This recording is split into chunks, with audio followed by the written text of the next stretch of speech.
Hello viewers, আসসালামু আলাইকুম। কেমন আছেন সবাই? আশা করি সবাই ভালো আছেন। আমিও আলহামদুলিল্লাহ আপনাদের দোয়ায় অনেক অনেক ভালো আছি। তো ভিউয়ার্স, আজকে 3 বেডরুমের বাড়ির ফ্লোর প্ল্যান নিয়ে এসেছি, যেটা দেখলে অবশ্যই আপনাদের একটি বাড়ি তৈরি করার মন মানসিকতা জাগবে। যারা ভাবছেন যে একটি বাড়ি তৈরি করবেন, অনেক দিন প্রবাসে থাকেন, একটি বাড়ি তৈরি করবেন কিন্তু ভালো সলিউশন বা ভালো ডিজাইন প্ল্যান পাচ্ছেন না, তারা কিন্তু অবশ্যই আমার এই ফ্লোর প্ল্যানটা দেখতে পারেন। তো ভিউয়ার্স, এটা কিন্তু 3 বেডরুমের, এবং আমি এই বাড়িটা তৈরি করতে টোটাল যে কস্ট হবে সেটা অবশ্যই জানিয়ে দেবো। তো ভিউয়ার্স, এই বাড়িটা তৈরি করতে যে জায়গার প্রয়োজন, তো ভিউয়ার্স এই বাড়িটা তৈরি করতে যে জায়গার প্রয়োজন সেটা হলো 31 ফিট 5 ইঞ্চি বাই 29 ফিট 8 ইঞ্চি।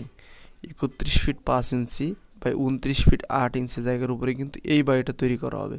তো ভিউয়ার্স, এটা হলো 1 নম্বর বেডরুম, বেডরুম নম্বর 1, যার দৈর্ঘ্য এবং প্রস্থ হলো 11 ফিট বাই 10 ফিট। এবং এটা হলো 2 নম্বর বেডরুম, যার দৈর্ঘ্য এবং প্রস্থ হলো 11 ফিট বাই 13 ফিট। এবং এটা হলো 3 নম্বর বেডরুম, যার দৈর্ঘ্য এবং প্রস্থ হলো 11 ফিট বাই 13 ফিট। ঠিক আছে। এবং এটা হলো কিচেন। আমরা কিন্তু এই বিল্ডিংয়ের ভিতরে সব কিছু তৈরি করেছি, কিচেন বাথরুম সব। তো ভিউয়ার্স, এটা হলো কিচেন, যার দৈর্ঘ্য এবং প্রস্থ হলো 10 ফিট বাই 7 ফিট। এবং এটা হলো বাথরুম বা কমন টয়লেট, যার দৈর্ঘ্য এবং প্রস্থ হলো 5 ফিট বাই 7 ফিট। এবং এরপরে দেখেন আরেকটা অ্যাটাচ বাথরুম, যার দৈর্ঘ্য হলো 5 ফিট বাই 7 ফিট। তো ভিউয়ার্স, এইখানে যেটা তৈরি করা হয়েছে এটা কিন্তু সিঁড়ি। ঠিক আছে। এর দৈর্ঘ্য 5 ফিট, এবং এইখানে এটার দৈর্ঘ্য 8 ফিট, এবারে এখান থেকে এখান আর 4 ফিট। ঠিক আছে। এবং এটা হলো মেন এন্ট্রি বা আপনারা গেট, এইখান দিয়ে আপনারা এই বিল্ডিংয়ের ভিতরে প্রবেশ করতে পারবেন। তো ভিউয়ার্স, এই বিল্ডিংগুলির মাপজোপগুলি দেখলাম, এবার দেখব এই বিল্ডিংগুলির জানলা এবং দরজাগুলি। তো ভিউয়ার্স, এটা হচ্ছে 1 নম্বর বেডরুমের window, window number 1, window number 2। এই পাশে 2 নম্বর বেডরুমের উইন্ডো নাম্বার 1, এই পাশে আরেকটা উইন্ডো নাম্বার 2। এপাশে 3 নম্বর বেডরুমের উইন্ডো নাম্বার 1, উইন্ডো নাম্বার 2। একটাতে একটা রুমে 2টা করে উইন্ডো দেওয়া হয়েছে। তো ভিউয়ার্স, এটা হচ্ছে কিচেনের উইন্ডো।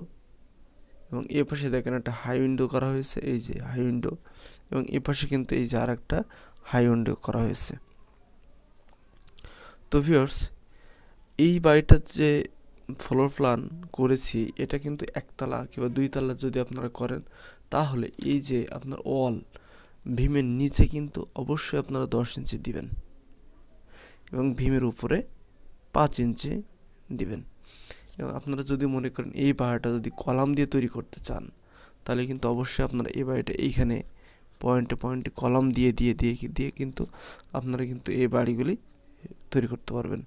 এবং যদি কেউ 1 তলা তৈরি করতে চান, তাহলে কিন্তু 1 তলা অথবা 2 তলা, তাহলে কিন্তু আপনারা ইট দিয়ে তৈরি করতে পারবেন, কোনো সমস্যা হবে না। রুমের দরজাগুলি, তো এটা হচ্ছে D1, এটা দরজা 1 নম্বর দরজা। এটা হচ্ছে 2 নম্বর বেডরুমের দরজা। এটা হচ্ছে 3 নম্বর বেডরুমের দরজা। কিচেনের দরজা এইখান দিয়ে হবে বাথরুমের দরজা, এ পাশে আর একটা বাথরুমের দরজা। আমি আগেও বলেছিলাম এইখানে মেন এন্ট্রি বা মেন গেট এইখান থেকেই হবে। তো ভিউয়ার্স, আমি বলেছিলাম ভিডিও শেষে এই বাড়িটা তৈরি করতে কত টাকা খরচ হবে সেটা জানিয়ে দেবো। তো ভিউয়ার্স, এই বাড়িটা তৈরি করতে আপনাদের টোটাল 15 লক্ষ টাকা হলে, টোটাল কস্ট 15 লক্ষ টাকা হলে আপনারা কিন্তু এই বাড়িটা কমপ্লিট করতে পারবেন। তো ভিউয়ার্স, এই ছিল আজকের 3 বেডরুমের বাড়ির ফ্লোর প্ল্যান। তো আশা করি আপনাদের ভালো লেগেছে, এবং ভালো লেগে যদি থাকে তাহলে অবশ্যই আপনার বন্ধুদের মাঝে শেয়ার করবেন। এবং এমন নিত্য নতুন ভিডিও পাওয়ার জন্য অবশ্যই আমার চ্যানেলটি সাবস্ক্রাইব করে রাখবেন। তো ভিউয়ার্স, ভালো থাকেন, সুস্থ থাকেন, আবারও দেখাবেন নতুন একটা ভিডিও। আসসালামু আলাইকুম।